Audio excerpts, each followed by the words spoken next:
जय हिंद दोस्तों, मैं भूपेन नामदेव। कैसे हो आप लोग? आशा करता हूँ आप लोग अच्छे होंगे और अपनी तैयारी में मस्त होंगे। जैसा कि आप स्क्रीन पर देख रहे हो, यह पेपर एसएससी जीडी का प्रीवियस ईयर का पेपर है। यानी जो आपकी पिछली भर्तियाँ एसएससी जीडी की निकली हुई थी, उसका यह पूरा आंसर की है। तो आज हम रीजनिंग के सेक्शन को या रीजनिंग के पार्ट को सॉल्व करने वाले हैं। ये आप इसमें साफ साफ देख सकते हो। ये आपका एग्ज़ाम डेट दिया गया है, एग्ज़ाम टाइम, दूसरी शिफ्ट का यह पेपर है। सब्जेक्ट में आप देख सकते हो कांस्टेबल जीडी एग्जामिनेशन 2022। तो चलिए दोस्तों, वीडियो स्टार्ट करते हैं बिना किसी देरी के। अगर आप नए हों तो चैनल को ज़रूर सब्सक्राइब कर लें, क्योंकि एसएससी जीडी के जितने भी प्रीवियस ईयर के पेपर हैं आप मेरे चैनल पर देख सकते हैं। चाहे वो जीके के हों, चाहे वो रीजनिंग के हों, चाहे मैथ के हों, चाहे वो हिंदी के हों। तो कुछ प्रीवियस ईयर के पेपर मैं पहले ही सॉल्व करा चुका हूँ, तो वीडियो प्ले लिस्ट पर जाकर देख सकते हो। ये रहा रीजनिंग का पहला प्रश्न। तो यहाँ आपको पढ़ने में कोई टाइम वेस्ट नहीं करना है। देखिए, डेनमार्क की राजधानी है कोपेनहेगन। तो केन्या की राजधानी क्या होती है? नैरोबी। क्या है केन्या की राजधानी? नैरोबी। तो ऑप्शन 1 बिल्कुल सही होगा। समझ में आ गया? और कुछ नहीं इस प्रश्न में। अगला प्रश्न देखो, अगला प्रश्न है कोडिंग डिकोडिंग वाला। और इसमें देखो, इस प्रश्न को कैसे सॉल्व करना है, इसको मैं जूम कर देता हूँ। देखो, टेबल को वो ए लिख देता है, पॉलिसी को वो ए लिख देता है, तो फैमिली को क्या लिखा जाएगा, ये प्रश्न में पूछा गया है। तो फैमिली का कोड आपको बताना है। तो देखिए क्या लॉजिक लगा है। टी को लिख दिया उसने जी, तो टी का जो अपोजिट होता है वो होता है जी। ठीक है। आर को लिख दिया उसने आई, तो आर का अपोजिट होता है आई। ठीक है। और ए को लिख दिया उसने जेड, तो ए का अपोजिट होता है जेड। मतलब जो आपके अक्षर है उसका अपोजिट उसमें कोड किया गया है। वैसे ही इसका देख लो, पी का अपोजिट के लिख दिया। ठीक है। ओ का अपोजिट एल होता है और एल का अपोजिट ओ होता है। मतलब जो अक्षर है वो अपोजिट लिखे हुए हैं। तो सेम हम इसमें भी वही कर, सेम लॉजिक हमको इसमें भी वही लगाना है। ठीक है। एफ का अपोजिट होता है यू, ए का अपोजिट होता है जेड, एम का अपोजिट होता है एन। ठीक है। आई का अपोजिट होता है आपका आर, एल का अपोजिट होता है आपका ओ, और वाई का अपोजिट होता है आपका वी। तो U Z N R O B किस ऑप्शन में है? ऑप्शन 3 में। ऑप्शन 3 बिल्कुल सही होगा। और आपसे गुजारिश है कि आपका स्कोर कार्ड जरूर बताएं कि आपके 20 अंक में से कितने अंक आप सही कर पाए। ठीक है। और एक चीज़ का मैं आपको गारंटी देना चाहूँगा दोस्त, आप जितना प्रैक्टिस करोगे, रीजनिंग हो चाहे वो मैथ हो चाहे वो हिंदी हो, उतना ही आपके ज़्यादा अंक आएंगे। ठीक है। तो स्कोर कार्ड अपना जरूर बताना है कि 20 में से कितने अंक आपके रीजनिंग में बने हैं। ठीक है। और किस स्टेट से आप मेरे चैनल को देख रहे हो उस स्टेट का नाम जरूर बताइएगा। ठीक है। और कुछ समझ में ना आए, कुछ डाउट वगैरह हो तो भी बिल्कुल पूछ लीजिए किसी भी प्रश्न में। ठीक है। तो देखो ऐसे प्रश्न को कैसे सॉल्व करना है, इसको हम जूम कर लेते हैं। ठीक है। एन एन सभी में हम एन एन को काट देंगे। ठीक। फिर ए सभी में हम ए को भी काट देंगे। क्लियर? उसके बाद आप देखो, यू है, एस है, आई है, एम है, डी है। इसमें सबसे पहले कौन आता है? तो सबसे पहले आता है आई। तो आई कितने नंबर पर है? 3 नंबर पर। उसके बाद फिर बचा आपका यू एस एम टी। इसमें से सबसे पहले कौन आता है? सबसे पहले आता है आपका एम। तो एम कितने पर है? 4 पर है। ठीक। एम के बाद कौन आता है? यू एस टी में कौन पहले आएगा? पहले आएगा आपका एस, क्योंकि ये 19 पे आता है तो ये आ जाएगा 2। उसके बाद आएगा आपका टी यानी 5 पर, और फिर सबसे लास्ट में आएगा 1। ठीक है। तो 342 51 ऑप्शन 1 बिल्कुल सही होगा। ठीक है। कुछ नहीं, बिल्कुल आसान प्रश्न होता है। बिल्कुल अगर आपको नहीं समझ में आया हो तो बिल्कुल धीमे से इसको दोबारा देख लेना। बिल्कुल आसान प्रश्न होता है, 1 नंबर का पूछा जाता है, हर प्रीवियस ईयर के पेपर में देखने को मिला है। अगला प्रश्न है दर्पण प्रतिबिंब वाला। ठीक है। और इस प्रश्न को देखो कैसे सॉल्व करना है। इसको 2 तरीके से सॉल्व कर सकते हैं अपन। ठीक है। देखो, ये जो आपकी संख्याएं दी गई हैं, संख्या नहीं अक्षर दिए गए हैं जो आपके, इसको उसने दाईं ओर पलटा है। तो दाईं ओर जब पलटेगा तो ए आपका जाएगा और ए आपका कुछ इस प्रकार से बनेगा। ठीक है। और आपका जो एस है वो आपका एस कुछ इस प्रकार से बनेगा। और आपका जो टी है, टी आपका कुछ इस प्रकार से बनेगा। ठीक है। आर आपका ऐसा बनेगा। और आपका ओ जो है वो छोटा ओ है, तो छोटा ओ इस प्रकार से बन जाएगा। फिर आपका जो एन है, एन आपका कुछ इस प्रकार से बनेगा। क्लियर। ए जो है आपका वो सेम वैसा ही बनेगा। ठीक है, थोड़ा मोबाइल से क्या कि थोड़ा टेढ़ा बेढ़ा हो सकता है, ए ऐसा बन जाएगा। और यू आपका ऐसा रहेगा, बड़ा यू है, फिर बाद में आपका बड़ा टी है, कुछ इस प्रकार से बनेगा। तो एक तो आप ऐसे बना के सही कर सकते हो। ठीक है, तो ऑप्शन 4 सही है। अगर आपको ऐसे सही नहीं करना तो देखो मिस्टेक निकालो इसमें। देखो आपका यहाँ पर पहला अक्षर क्या है, ए है, और कैसा अक्षर है, छोटा अक्षर है, लेकिन यहाँ पर देखो ये बड़ा अक्षर बना दिया तो इसलिए गलत हो जाएगा। इसमें देखो बड़ा अक्षर बना दिया इसलिए ए भी गलत हो जाएगा। अब इसमें ऑप्शन 2 में आप मिस्टेक निकालो। ऑप्शन 2 में मिस्टेक क्या है, ऑप्शन 2 में आप देखो ये सबसे लास्ट में ये यू कैसा बना है, बड़ा यू बना है, लेकिन इसमें देखो छोटा यू बना है, इसलिए ऑप्शन 2 गलत हो जाएगा। बचा आपका एक, ऑप्शन 4 बिल्कुल सही होगा। तो 2 प्रकार से इसको आप सही कर सकते हो। अगला देखिए, अगला प्रश्न है मैथमेटिकल ऑपरेशन वाला है। ठीक है, और देखो बिल्कुल आसान तरीके से इसको हम सॉल्व करेंगे। इसको जूम कर लेते हैं ताकि आपको अच्छे से दिख सके। देखो पहले हम लिखेंगे इसको, देखो 12 लिख दिया हमने। ठीक है, समीकरण जो है वो 12 लिख दिया। प्लस लिखा है, प्लस का अर्थ क्या है, प्लस का अर्थ है गुणा, तो हम यहाँ गुणा लगा देंगे। गुणा के बाद फिर है आपका 5, 5 के बाद है फिर आपका माइनस, तो माइनस का अर्थ है प्लस, तो माइनस का अर्थ क्या है, प्लस लगा देंगे। ठीक है, उसके बाद आपका 24 लिख देंगे।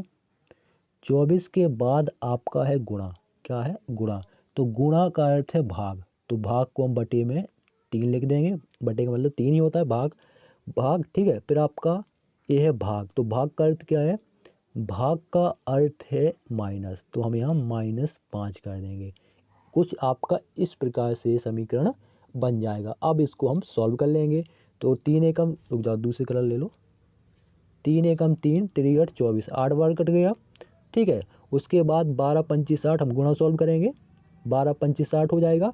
60 के बाद 60 ए हो गया, और 60 और प्लस 8 कितना हो जाएगा आपका, 60 और प्लस हो जाएगा आपका, यहाँ पर लिख देते हैं 68 हो जाएगा। और 68 में से अगर आप 5 माइनस करोगे तो कितना बचेगा आपका, 63 बचेगा। तो ऑप्शन 3 में आपका 63 दिया गया है, तो ऑप्शन 3 आपका बिल्कुल सही होगा। अगला देखिए, बिल्कुल आसान प्रश्न था, कोई दिक्कत नहीं है, इसको थोड़ा ध्यान से समझना।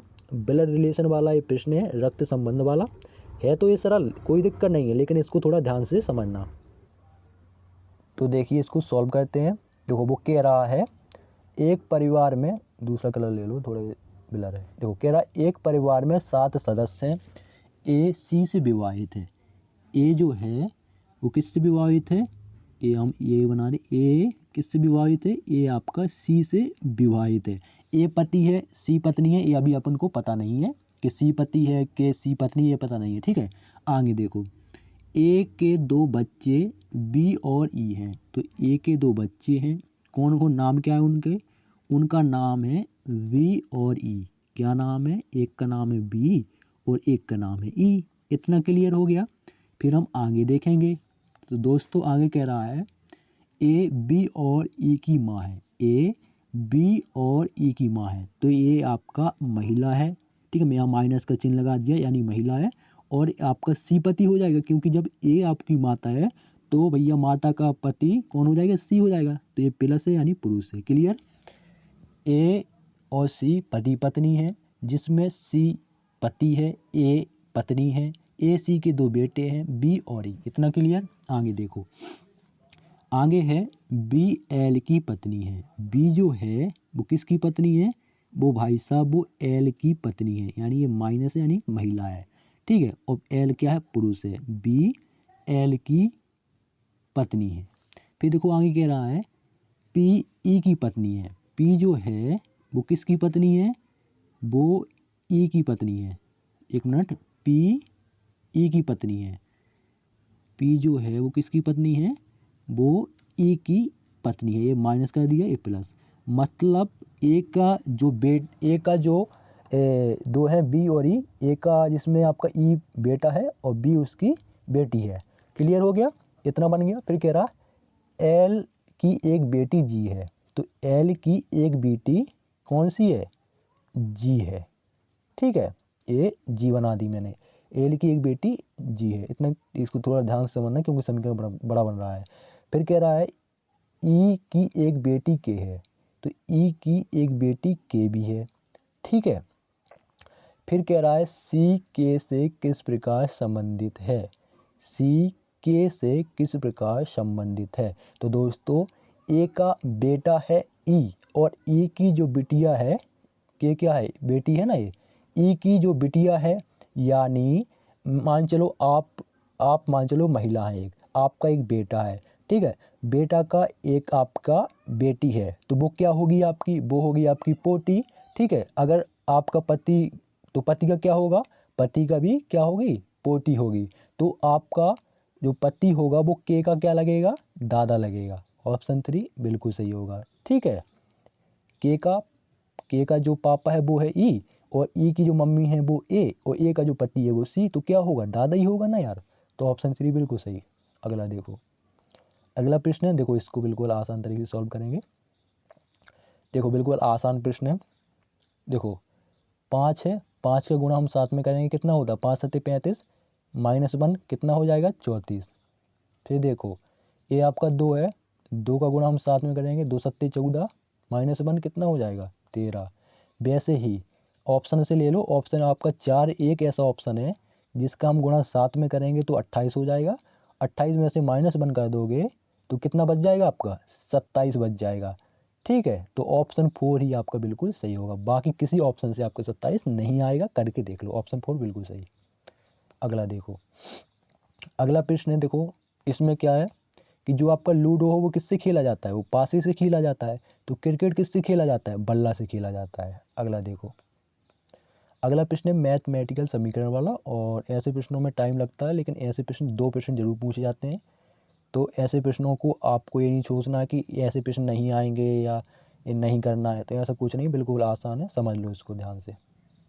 थोड़ा जूम कर लेते हैं, ठीक है। तो देखो ऑप्शन 1 सही है, तो गुणा की जगह भाग कर देना, भाग की जगह गुणा। वहाँ एग्जाम में एक एक ऑप्शन चेक करना पड़ेगा, और ऐसे प्रश्नों में सबसे पहले भाग, फिर गुणा, फिर प्लस और फिर माइनस सॉल्व किया जाता है। बॉर्मॉस विधि का नियम लगता है, ठीक है। तो सॉल्व करते हैं, 1 मिनट, थोड़े इसको ऊपर कर देते हैं। अब ठीक है, देखो 96 लिखा है, 96 के बाद गुणा है, तो गुणा को क्या करना है, भाग करना है, बटे में लिख देंगे 8, ठीक है। उसके बाद प्लस है, प्लस लगा दिया, ठीक है। प्लस के बाद आपका 27 है, 27 के बाद फिर भाग है, तो भाग को क्या करना है, गुणा करना है, 6 है -12 उसके बराबर 162। कुछ इस प्रकार से आपका समीकरण बन जाएगा। अब हम इसको सॉल्व करेंगे, ठीक है। सॉल्व करना है इसको, तो जब हम इसको सॉल्व करेंगे तो 8 का भाग देंगे हम, 8 एकम 8, और 12 बार जाएगा, 12 अट्ठे 96 होता है क्योंकि, ठीक है। 12 बार गया, 12 के बाद आपका क्या है कि 12 प्लस का है और आपका 27 प्लस का है, लेकिन हमको पहले गुणा करना है। तो हम 27 का गुणा 6 में करेंगे तो कितना होगा, 6 7 42 की 2 आ जाएंगी, ठीक है। 6 7 42 की 2, वहाँ से लगेंगी 4, 6 दूनी 12, 12 4 कितना होता है, 16 होता है। तो 162 हो जाएगा, और 162 में हम ये जो 12 है प्लस कर देंगे तो कितना होगा, 2 2 4 हो जाएगा, 6 1 7 हो जाएगा, और आपका 1 हो जाएगा। और 174 में से हम -12 करेंगे तो आपका कितना आ जाएगा, 162 आ जाएगा, यानी ऑप्शन 1 ही बिल्कुल सही होगा। समझ में आ गया। अगला देखो, अगला प्रश्न है आकृति वाला, और इसको मैं थोड़ा छोटा कर देता हूँ, ठीक है। वो बोला है घुमाने की अनुमति नहीं है, किसी प्रश्न में बोलता है घुमाने की अनुमति है। घुमाने की अनुमति अगर बोले कि घुमाने की अनुमति है तो घुमा फिरा के उसको फिट करना आकृति को। अगर बोले घुमाने की अनुमति नहीं है तो जैसी ये आकृति दी गई है बिल्कुल सेम आपको ऐसी ही ऑप्शन में ढूंढनी है। तो आपकी जो ये आकृति दी गई है ऑप्शन में, ए वाली, सॉरी जो आपकी ये आकृति दी गई है ए वाली, इस आकृति को आपको किस ऑप्शन में छिपी हुई है आपको ढूंढ के बताना है। तो ऑप्शन 1 में छिपी हुई है, कहाँ पर है वो मैं आपको दिखा देता हूँ, उसी के ऊपर रेखा खींच दूंगा, बाकी आपको किसी ऑप्शन में देखने को नहीं मिलेगी, ठीक है। आपकी ए देख लो, आकृति ए रही यहाँ पर, इस पर छिपी हुई है, ठीक है। ये है आपकी आकृति, और ये आपका यहाँ पर गोला बना है, क्लियर। तो ऑप्शन 1 आपका बिल्कुल सही होगा। और आपको अगर कहीं दिख रही हो तो बिल्कुल बताएं, इसमें तो आपको कहीं दिखेगी नहीं, ये बड़ा सा गोला है तो ये तो गलत हो जाएगा, ठीक है। और इसमें अगर आप देखो तो यहाँ कोना भी नहीं है, कोना चाहिए ना, ये ऐसा कोना, कोना ही नहीं है तो ये गलत हो जाएगा। इसमें भी भाई आपका कोना इस साइड है, कोना थोड़ा सा, लेकिन ये गोला सा बना है, गलत हो जाएगा। तो ऑप्शन 1 बिल्कुल सही। अगला देखो, अगला प्रश्न है क्रम व्यवस्था वाला और बिल्कुल इसको भी आसान तरीके से सॉल्व करेंगे, बिल्कुल सरल प्रश्न है। एसएससी जीडी में ज़्यादा कठिन नहीं पूछता, लेकिन ऐसा भी नहीं कह सकते, कहीं कहीं ऐसा प्रश्न पूछ देता यार कि वो समझ में नहीं आता। ठीक है, समझ में आता नहीं और फिर बाद में जब उसको सॉल्व करो तो लगता है बहुत सरल था। जैसे पहले जब एग्ज़ाम में पता नहीं एग्ज़ाम है जैसे उसको सॉल्व नहीं कर पाओ और बाद में अगर पता चले कि यार इसको ऐसा सॉल्व करना था, बिल्कुल सरल था ये तो प्रश्न है आपका 1 मिनट। प्रश्न है आपका 6 विद्यार्थी एक वृत्ताकार मेज के परितः मेज के केंद्र की ओर मुख करके बैठे हैं। तो कितने विद्यार्थी हैं? 6 और एक वृत्ताकार मेज। ठीक है, ये वृत्ताकार मेज बन गई और 6 व्यक्ति हैं और वो भाई साहब केंद्र की ओर मुख करके बैठे हैं। ठीक है, इस साइड देख रहे हैं। क्लियर हो गया? उसके बाद आपका प्रश्न की शुरुआत करते हैं। ठीक है, तो प्रश्न है आपका एफ ए के ठीक बगल में है, तो ए भाई साहब यहाँ बैठ जाएंगे। एफ ए के ठीक बगल में है तो एफ भाई साहब इस जगह पे बैठ जाएंगे। ठीक, फिर आगे देखिए, आगे कह रहा है डी ई के दाईं ओर दूसरे स्थान पर है। डी ई के दाईं ओर, तो भैया अगर हम ई को इधर बिठा देंगे तो ई के दाईं ओर डी आपका यहाँ पर बैठ जाएगा। ठीक, अंदाजे से बिठाना है। ठीक है, क्योंकि ऐसा तो कहा नहीं कि इसके बगल में उसके बगल में, ये कह रहा है डी ई के दाईं ओर दूसरे स्थान पर, तो बैठ गया। फिर कह रहा है दूसरा कलर ले लो, फिर कह रहा है बी ई के ठीक बगल में, बी जो है वो ई के ठीक बगल में है, तो बी को अगर हम यहाँ बिठा दें, फिर आगे भी कह रहा है बी ई के ठीक बगल में है और सी के दाईं ओर से दूसरे स्थान पर है, तो सी को अगर हम यहाँ बिठा दें तो 1 2 दूसरे स्थान पर बी है, तो यही तो कह रहा है बी ई के ठीक बगल में बिल्कुल है और सी के दाईं ओर दूसरे स्थान पर है। ठीक है, तो आपके 6 के 6 व्यक्ति यहाँ से बैठ चुके हैं। आगे क्या कह रहा है? एफ डी के दाईं ओर दूसरे स्थान पर है, तो एफ डी के दाईं ओर बिल्कुल दूसरे स्थान पर है। फिर कह रहा है ए ई के ठीक बगल में नहीं है, ए ई के ठीक बगल में नहीं है। क्लियर? फिर कह रहा है डी के दाईं ओर से, तो डी का दायां है इस साइड, ए है डी का दायां इस साइड, डी के दाईं ओर से गणना करने पर डी और सी के मध्य कौन बैठा है? तो दाईं ओर से आपका पहले नंबर पर ए बैठा है, दूसरे नंबर पर एफ बैठा है, तो ऑप्शन 3 बिल्कुल सही होगा, ए और एफ। समझ में आ गया? अगला देखिए, अगला प्रश्न है सीरीज वाला, कुछ ना आए अंतर निकालो। हम अंतर निकालेंगे इसका। 1 और 3 का अंतर कितना होता है? 2 होता है। 3 और 6 का अंतर कितना होता है? 3 होता है। 6 और 10 का अंतर कितना होता है? 4 होता है। कुछ लॉजिक समझ में आया आपको? आपकी एक एक संख्या प्लस हो रही है, 2 से 3 हो गया, 3 से 4 हो गया, तो अब 4 से 5 होगा। कितना होगा? 5 होगा। तो इस 5 को हम इस 10 में प्लस करेंगे तो कितना हो जाएगा? 15। 15 किस ऑप्शन में है? इसमें तो है नहीं, इसमें भी नहीं है, इसमें नहीं है। पहले नंबर पर 15 नहीं है, तो ऑप्शन 2 में आपका पहले नंबर पर ही 15 है, तो ऑप्शन 2 बिल्कुल सही होगा। ठीक, अगला देखिए, अगला प्रश्न है भाई साहब श्रृंखला वाला और इसको भी सेम वैसे ही सॉल्व करेंगे। जो भी प्रश्न समझ में ना आए, चाहे कोई सा भी हो, बिल्कुल आप बेझिझक कमेंट बॉक्स में बता देना। ठीक, देखो इसको कैसे सॉल्व करना है। एफ का हो गया जी, एफ आता है 1 पर, जी आता है 7 पर, 1 प्लस हो गया। ठीक है, तो जी से 1 प्लस करेंगे तो जी आता है 7 पर, 7 में 1 जोड़ेंगे 8, 8 पे कौन आता है? एच आता है। आगे देखो, जे का हो गया आई, जे आता है 10 पर, आई आता है 9 पर, -1, तो आई में से -1 करोगे तो 9 में से 1 जाएगा, 8 बचेगा। एच किस ऑप्शन में है? इसमें नहीं, इसमें नहीं। 2H किस में है? ऑप्शन 4 में, ऑप्शन 1 में है। अब एक अक्षर और चेक कर लेते हैं। देखो ओ का हो गया, ये पी हो गया। ओ आता है 15 पर, पी आता है 16 पर, +1, तो पी में हम +1 करेंगे तो पी के बाद क्या आता है? क्या आता है? क्यू आता है। ठीक है, तो HHQ ऑप्शन 1 में है। एक अक्षर और आखिरी चेक कर लो, करना हो तो। देखो टी से हो गया एस, टी आता है 20 पर, एस आता है 19 पर, -1, तो एस में से -1 होगा तो कितने बचेंगे? एस में से 1 घटाएंगे तो आर बचेगा, तो आपका ऑप्शन 1 HHQR ऑप्शन 1 बिल्कुल सही है। अगला देखो, अगला प्रश्न है कथन निष्कर्ष वाला और इसको मैं कथन, 1 मिनट, ऑप्शन भी तो दिखना चाहिए आपको। हाँ, आप सही है।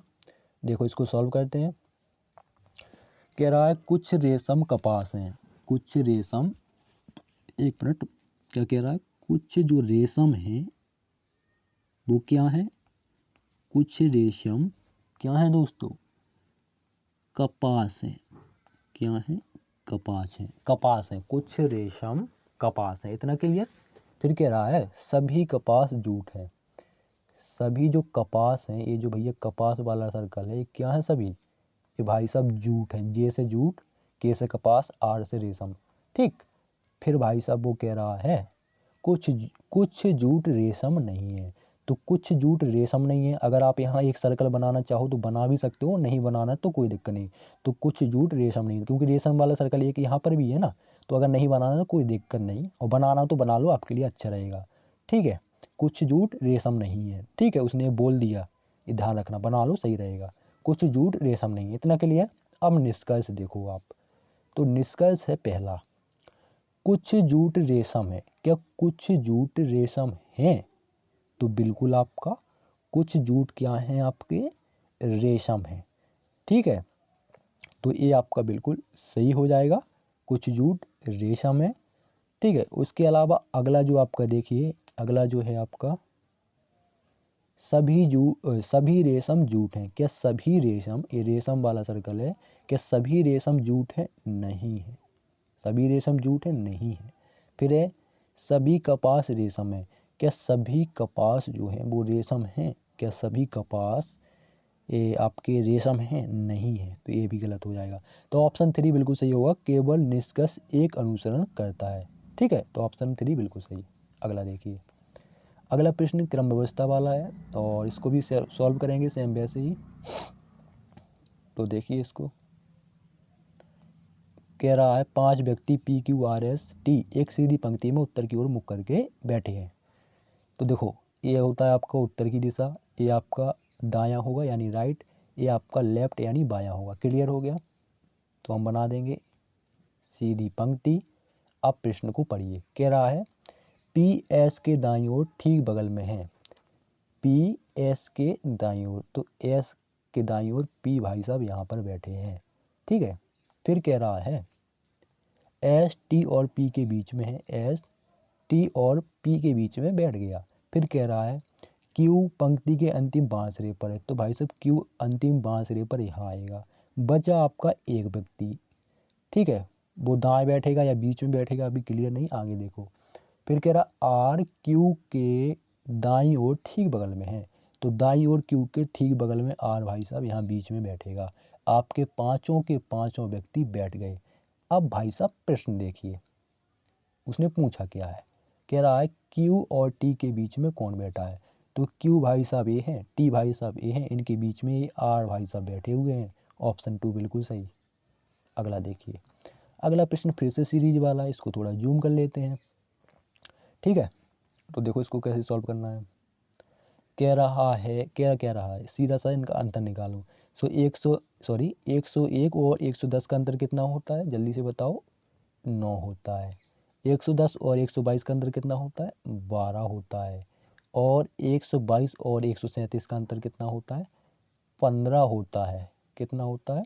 एक मिनट, एक मिनट, एक मिनट, एक मिनट। 101 9 का अंतर, 1 2 22 का अंतर, 22 और 8 23, 30 और 15 होता है। ठीक है, अब कितने की बारी होगी? आपका क्या लॉजिक समझ में आ गया? 9 से 12 हो गया, 3 प्लस हो गया, 12 से 15 हो गया, 3 प्लस होगा, तो अब 15 से 18 होगा, क्योंकि संख्या आगे बढ़ रही है। तो अगर हम 18 को, ठीक है, अगर हम इस 18 को अगर 137 किसने में 137 में जोड़ेंगे, तो 8 7 तो होता है आपका 15, हाथ से लगेगी 1, 3 1 4 1 5 हो जाएगा, बचा 155। 155 किस ऑप्शन में? इसमें नहीं है, इसमें नहीं है, इसमें नहीं है। ऑप्शन 3 बिल्कुल सही। समझ में आ गया?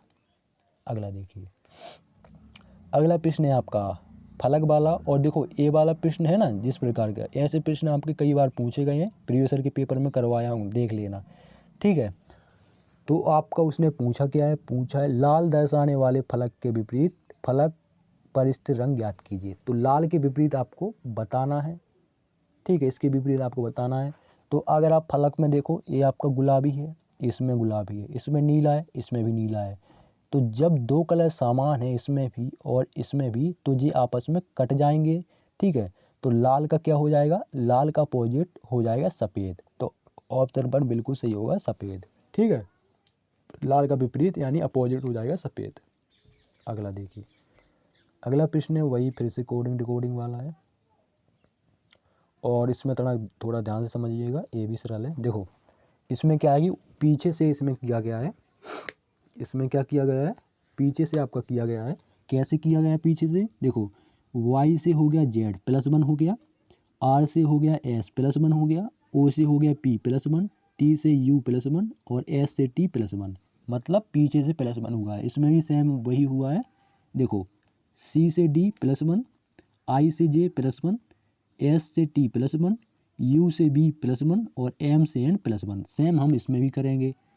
ठीक है, तो p में हम +1 करेंगे तो p के बाद आता है आपका, रुक जाओ, p के बाद पीछे से हो रहा ना, तो पीछे से करेंगे, 1 मिनट। तो आपका t के बाद क्या आता है, t के बाद आता है आपका q, n के बाद क्या आता है, 1 मिनट, t के बाद q नहीं आता है, 1 मिनट, मिस्टेक कर रहा हूँ मैं खुद, 1 मिनट दोस्तों, यहाँ लिख देते, कोई दिक्कत नहीं, यहाँ से लिख लो। देखो पीछे से आपको करना है, तो t के बाद क्या आता है, t के बाद आता है आपका u आता है, n के बाद क्या आता है आपका o आता है, ठीक है, i के बाद आपका आता है j, r के बाद आता है आपका s और p के बाद आता है आपका q। तो u o j s q, u o इसमें नहीं है, इसमें नहीं है, u o j s q इसमें नहीं, ऑप्शन 1 आपका बिल्कुल सही होगा, u o j s q। समझ में आ गया, पीछे से +1।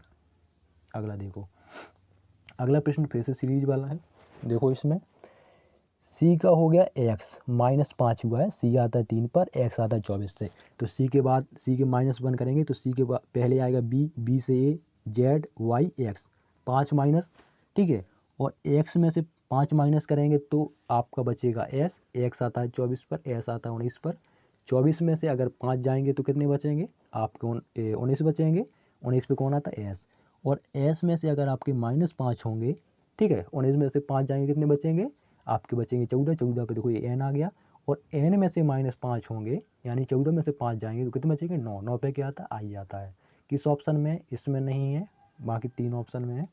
ठीक है, तो अगला और चेक कर लो। देखो c का हो गया d, d का e का f, तो f का होगा g, i g, ऑप्शन 2 बिल्कुल सही। अगला देखो, स्कोर कार्ड बताना, ये ध्यान रखना, इसको थोड़ा ध्यान से समझ लेना, ये तो भी आसान प्रश्न है। ठीक है, ये बिल्कुल आसान है लेकिन ध्यान से समझना। देखो इसमें आप कुछ नहीं देखना, इस बी को देखो, ए बी आपकी यहाँ थी, कहाँ पहुँच गई, यहाँ पर पहुँच गई, क्लियर। ए बी आपकी देखो सेम वैसे ही कहाँ पर पहुँच गई, वहाँ पर पहुँच गई, सेम वैसा ही प्रोसेस हुआ है। तो अब कहाँ पर आएगी, अब आएगी आपकी यहाँ पर, जैसे ये है यहाँ पर, यहाँ पर, तो किस ऑप्शन में, यहाँ पर तो तीर है, ये गलत हो जाएगा पहला ऑप्शन, यहाँ पर डी है, ये भी गलत हो जाएगा, बचे आपके 2 ऑप्शन, ऑप्शन 2 और ऑप्शन 3। थोड़ा मैं इसको जूम कर लूँ, ठीक है, ऑप्शन 2 बचा और ऑप्शन 3 बचा। अब देखो ऑप्शन 2 बचा है, ऑप्शन 3 बचा है। अब देखो भाई कि इसमें क्या है, ये जो संख्या है इसमें सेम है, इसमें भी सेम है, इसमें सेम है, और भाई साहब इसमें भी सेम है, ठीक है, केवल आपका 6 हो और डी है, केवल इन दोनों में आपको डिफरेंस निकालना है। तो यहाँ देखो एक्स आता है, ए एक्स है, फिर 4 हो गया, संख्या बदल गई, बी है 4 के बाद बी, संख्या बदल गई, वही नहीं है, डी संख्या बदल गई, वही नहीं है। जब यहाँ पर डी है तो भाई साहब यहाँ डी नहीं आएगा, संख्या बदलेगी। जब एक्स का 4 हो रहा है, बदल रहा है ना, 4 का बी हो रहा है, सेम संख्या तो नहीं है, बी का डी हो रहा है, सेम संख्या तो नहीं है, तो डी जो यहाँ लिख दिया, ये जो लिख दिया, तो डी तो होगा नहीं, सेम संख्या तो होगी नहीं, तो ऑप्शन 3 गलत हो जाएगा, बचेगा ऑप्शन 2। तो ऑप्शन 2 बिल्कुल सही होगा। तो कैसा रहा आपका प्रश्न और आपके 20 में से कितने अंक बने हैं, ये आपको ज़रूर बताने हैं। ठीक है, कमेंट बॉक्स में ज़रूर बताना, ये आपको देखो बताना पड़ेगा 20 में से कितने बने सबके, ये सब जने बताएंगे, कमेंट बॉक्स में कमेंट करेंगे। आओ रुक जाओ मारे, आओ आ रहे। ठीक है, जय हिंद जय भारत।